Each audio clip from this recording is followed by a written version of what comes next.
अनुसार 9:30 पे यहाँ पे स्टार्ट होगा। यहाँ पर इस मैच में अगर बात की जाए तो जो भी अपडेट्स आएंगे वो फाइनल लाइनअप जो आएगी वो आपको मेरे टेलीग्राम के चैनल पर मिलेगी और वहीं पर आपको फाइनल स्मॉल लिख के ग्रैंड लीग की टीम भी मिल जाएगी। इस वीडियो को अगर आप पूरा यहाँ पर देख लेते हैं आपको पूरी तरह से समझ में आ जाएगा कि आपको किस टीम में किस तरीके के प्लेयर सेलेक्ट करने पड़ते हैं, किस तरीके से आपको अपनी टीम फ्रेम करनी होगी बास्केटबॉल के इस मैच में और कौन कौन से ऐसे प्लेयर है जो आपके लिए टॉप के हो सकते हैं। सारी चीज़ें आप यहाँ पे देख लेंगे या समझ लेंगे अगर आप इस वीडियो को पूरा देख लेते हैं। और साथ ही साथ आपको यहाँ पे सारे एनालिसिस करके आप एक स्मॉल लीग की टीम भी आपको मैं प्रोवाइड इस वीडियो में करवा दूंगा। तो जो सबसे पहला काम आपको करना है कि चूंकि लाइनअप्स काफ़ी महत्वपूर्ण होते हैं बास्केटबॉल के मैच में, वहाँ पर आपको देखना होता है कि किस तरीके से अगर आप देखें तो कौन सा प्लेयर स्टार्टिंग 5 में है वो ज़्यादा महत्वपूर्ण होता है। तो उसके लिए आपको जाना होगा टेलीग्राम के चैनल को ज्वाइन करना। हर एक प्लेयर के बारे में आपसे यहाँ पर डिस्कस करेंगे, उसकी पिछले मैच की परफॉर्मेंस के बारे में देखेंगे। आपको यहाँ पर अगर बात किया तो यहाँ पर थोड़ा सा एक पॉइंट आपको बता दूँ, यहाँ पर मैं हर एक प्लेयर के बारे में बताता चलूँगा तो आपको यहाँ पर कुछ चीज़ें आपके सामने आएगी कि यहाँ पर कुछ अल्फ़ाबेट्स आपके सामने लगातार बार बार आते रहेंगे। एक तो होगा पी, दूसरा होगा आर, तीसरा होगा ए और एस और साथ ही साथ एक बी भी कभी कभी आपको दिखाई पड़ेगा, यानी कि P R A S B. ये 4 चीज़ें 5 चीज़ें आपको यहाँ पर दिखाई पड़ेंगी बार बार हर एक प्लेयर के परफॉर्मेंस के साथ। इसके बारे में अगर आपको बताता चलूँ तो यहाँ पर ये जो होते हैं पॉइंट बनाने के सिस्टम होते हैं बास्केटबॉल के मैचेस में। पी से पॉइंट होता है, आर फॉर रिबाउंड होता है, A for assist, S for steal और B for block. S for steal, steal मतलब चुराना गेंद को या छीन लेना या अपनी तरफ कर लेना, तो ये इस तरीके से होता है। ब्लॉक का मतलब होता है कि वहाँ पर बास्केट में गेंद जाने से बचा पाना। इसके अलावा होता है असिस्ट, यानी कि बास्केट में बॉल डालने के लिए असिस्ट करना। रीबाउंड होता है कि जब बास्केट में कोई गेंद खिलाड़ी डालने की कोशिश करता है और बास्केट में गेंद ना जाकर के वो निशाने से चूक जाता है और जब गेंद बास्केट से टकरा करके वापस आती है तो उस प्लेयर पर जो भी उस बॉल पर जो भी प्लेयर पोजीशन ले लेता है, पोजीशन मतलब अधिकार ले लेता है, उस बॉल को पकड़ लेता है, उसको रीबाउंड के पॉइंट्स मिलते हैं। और पॉइंट तो वही होता है जैसा आपको पता ही होगा कि बास्केट में गेंद डालने पर जो पॉइंट्स मिलते हैं 3 तरीके से मिलते हैं। 3 पॉइंटर होता है, 2 पॉइंटर होता है, 1 पॉइंटर होता है। तो ये सारी चीज़ें हैं। अब यहाँ पे आपको मैं ये चीज़ आपको क्यों बताता हूँ डिटेल में, हालांकि यहाँ पे मैं चाहूँ तो सिंपल आपको एक सिंपल बता दूँ कि इसने इतने ड्रीम 11 के हिसाब से इतने पॉइंट स्कोर किए, क्योंकि यहाँ पर आपको अपनी ग्रैंड लीग में भी आपको जीतना होता है, अच्छी रैंक लानी होती है और स्मॉल लीग में भी तो आपको जीतना ही है। और साथ ही साथ आपको यहाँ पे स्टार प्लेयर और साथ ही साथ दूसरे किसी ऐप पर कैप्टन और वाइस कैप्टन भी सिलेक्ट करना होता होगा। तो वहाँ पर अगर बात की तो उसके लिए आपको 2 चीज़ों को ध्यान में रखना पड़ेगा। जब इस वीडियो को मैं आपको हर एक प्लेयर के बारे में बताता चलूँगा तो वो है 2 चीज़ें, एक तो है रिबाउंड और दूसरा है असिस्ट। ये 2 चीज़ें अगर बात किया ध्यान देने के लिए इसलिए ज़रूरत है क्योंकि ये दोनों चीज़ें जो भी प्लेयर आपको कंसिस्टेंटली करता हुआ दिखाई पड़ेगा वो आपको पॉइंट भी स्कोर करके देगा। हालांकि यहाँ पर जो निकाला हुआ के मैचेस है इसमें आप जाकर के इतनी ज़्यादा चीज़ें नहीं देखेंगे, लेकिन फिर भी यहाँ पर रिबाउंड और असिस्ट के साथ अगर कोई प्लेयर जो पॉइंट कर रहा है ज़्यादातर अच्छा स्कोर कर रहा है पॉइंट के हिसाब से, लेकिन अगर उसके पास यहाँ पर रिबाउंड और असिस्ट सबसे ज़्यादा एवरेज के साथ और कंसिस्टेंसी के साथ है तो वो आपके लिए बेस्ट एसपी का यानी कि स्टार प्लेयर का ऑप्शन है, कैप्टन वाइस कैप्टन का ऑप्शन होगा और आपके लिए बेस्ट प्लेयर भी साबित होगा। तो इसी तरीके के प्लेयर्स आपको सिलेक्ट करना होता है। स्टील ब्लॉक जो होता है ये मैक्सिमम कोई प्लेयर बहुत अच्छे फॉर्म में होता है 4 या 5 कर लेता है दोनों मिला करके, हालांकि ये पॉइंट भी काफ़ी अच्छे देते हैं। और यहाँ पर मैं इसके बारे में क्यों बता रहा हूँ, क्योंकि पॉइंट के मुकाबले 1 पॉइंट के मुकाबले ड्रीम 11 केवल 1 पॉइंट देता है, जबकि यहाँ पर रिबाउंड के मुकाबले अगर बात की जाए तो यहाँ पर ड्रीम 11 जैसे मैंने बताया कि पॉइंट के 1 पॉइंट के बदले जो अगर 1 पॉइंट को स्कोर करता है प्लेयर उसके बदले 1 ही पॉइंट ड्रीम 11 भी देता है। 1 रिबाउंड के बदले अगर ड्रीम 11 की बात किया तो 1.2 पॉइंट देता है। असिस्ट के बदले अगर बात किया तो ड्रीम 11 1.5 पॉइंट देता है। स्टील और ब्लॉक के मुकाबले के बदले ड्रीम 11 1 स्टील और 1 ब्लॉक के बदले अलग अलग से 3 पॉइंट देता है। तो ये इसीलिए महत्वपूर्ण है क्योंकि अगर आप देखें तो ड्रीम 11 पर ज़्यादातर स्कोर आपके बनेंगे स्टील ब्लॉक से, जो कि ज़्यादा संख्या में होते नहीं है, लेकिन रिबाउंड और असिस्ट 2 ऐसी चीज़ें हैं जो लगातार होती रहती है। पॉइंट तो होता ही होता है ज़्यादा बड़ी संख्या में, लेकिन रिबाउंड और असिस्ट का अगर स्ट्राइक रेट अच्छा है किसी प्लेयर का तो आपके लिए बेस्ट साबित होता है क्योंकि वो पॉइंटर भी स्कोर करता रहता है। तो ये चीज़ आपको ध्यान में रखनी है इस वीडियो में। अब आगे बढ़ेंगे दोनों टीमों की पहले बात यहाँ पे सबसे पहले दोनों टीमों की परफॉर्मेंस की बात करेंगे, उसके बाद 1 बाय 1 हर एक प्लेयर के बारे में बात करेंगे। तो यहाँ पे जो पहली वाली टीम है एलएम यानी कि लियोनेस एमजीए की जो यहाँ पर टीम है, यहाँ पर देखें तो पिछले वाले 5 मुकाबले में अगर देखें तो पिछले 5 मुकाबले में 4 मैचेस जीती है और जो पिछला वाला मुकाबला खेल करके आ रही है वो टीम हारी थी। ओवरऑल अगर आप जाकर के देखें तो अभी तक कुल मिलाकर के 13 मैचेस खेले हैं, 10 जीते हैं, 3 हारे हैं और 6वें नंबर पर फिलहाल पॉइंट्स टेबल में मौजूद है और काफ़ी मजबूत और शानदार टीम ही आपको खेलती दिखाई पड़ने वाली है। साथ ही साथ अगर दूसरी टीम की अगर बात करें तो इनकी हालत थोड़ी सी पतली आपको यहाँ पर दिखाई पड़ेगी, हालांकि परफॉर्मेंस इनका भी ठीक ठाक रहा है। पिछले 5 मैचेस में अगर आप जाकर के देखें तो 3 जीते हैं, 2 हारे हैं। ओवरऑल 13 मैचेस में 7 जीते हैं और 6 हारे हैं और पॉइंट्स टेबल में आपको 10वें नंबर पर दिखाई पड़ेंगे। तो ये तो है निकारागुआ बास्केटबॉल लीग की टीम परफॉर्मेंस और उनकी यहाँ पर टीम रैंकिंग।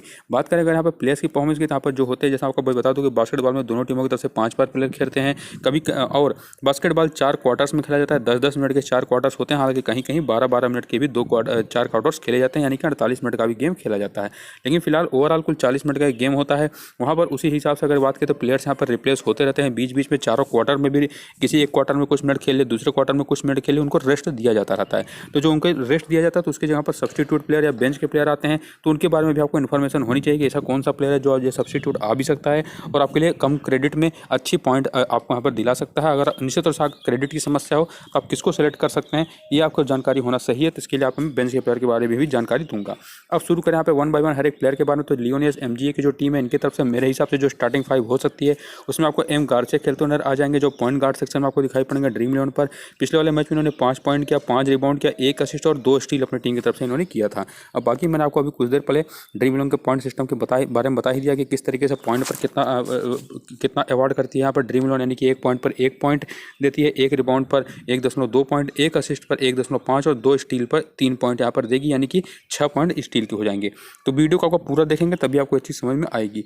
इसके अलावा डी टेनेरियो इनके यहाँ पे शूटिंग गार्ड के रूप में आपको खेलते नजर आ सकते हैं। 21 पॉइंट इन्होंने किए, 10 रिबाउंड किया, 1 असिस्ट किया पिछले वाले मैच में। जबकि तीसरे प्लेयर के रूप में आपको खेलते हुए नजर आ जाएंगे एसएफ, यानी कि स्मॉल फॉरवर्ड ग्रुप में ये जो ए बोर्जे नाम के प्लेयर हैं। 6 पॉइंट, 15 रिबाउंड पिछले वाले मैच में इन्होंने किया और 1 असिस्ट किया। जबकि यहाँ पर अगर आप देखें तो मैकेंजी आपको पावर फॉरवर्ड ग्रुप में खेलते नजर आ जाएंगे। 14 पॉइंट, 5 रिबाउंड, 3 असिस्ट और 1 स्टील के रूप में। और गोमेज के रूप में आपको यहाँ पर सेंटर प्लेयर के रूप में एकमात्र प्लेयर 6 रिबाउंड और 2 असिस्ट करते हुए दिखाई पड़े थे पिछले वाले मैच में।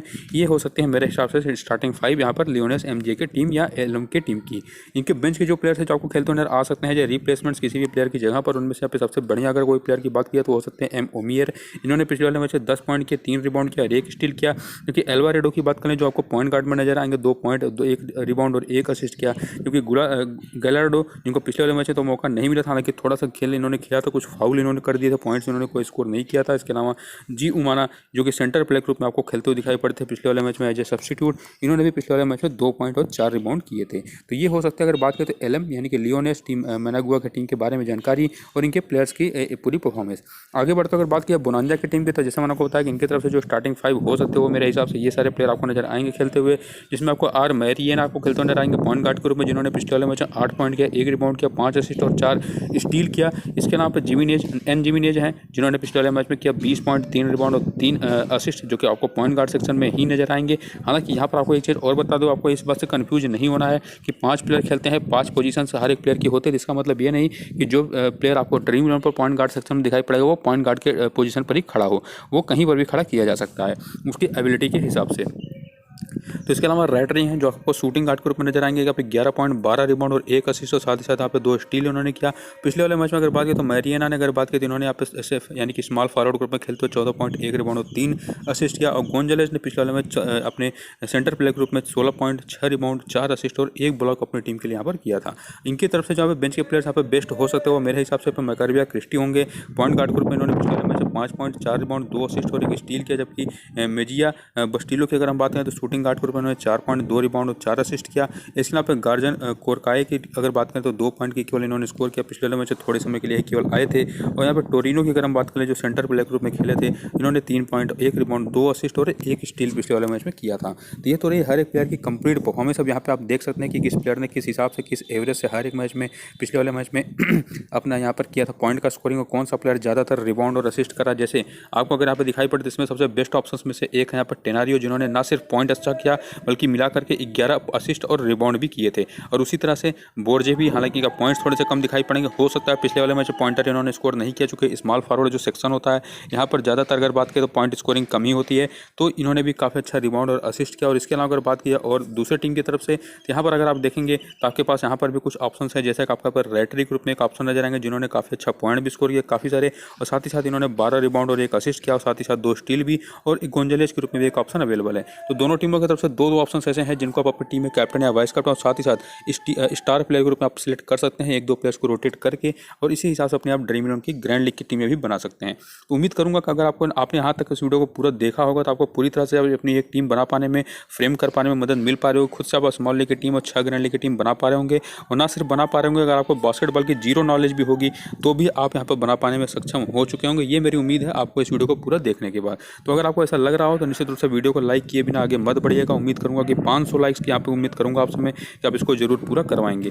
अब बात कर ले अपनी टीम की जो हमारी होने वाली ड्रीम 11 के लिए स्मॉल लीग की टीम, जिसको मैं कहता हूँ हमेशा ही, क्योंकि निश्चित रूप से लाइनअप आने के बाद ही हम ग्रैंड लीग की टीम पर ध्यान देते हैं। तो यहाँ पर हमारे बात किया है ड्रीम 11 की तरफ से यहाँ पर जो पॉइंट गार्ड सेक्शन रहेगा इसमें मैं 3 प्लेयर्स को लेकर के चलूंगा। जैसे कि आप देख पाओगे आर मैरियना रहेंगे, इसके यहाँ पे एन जिमिनेज और एम गार्सिया रहेंगे।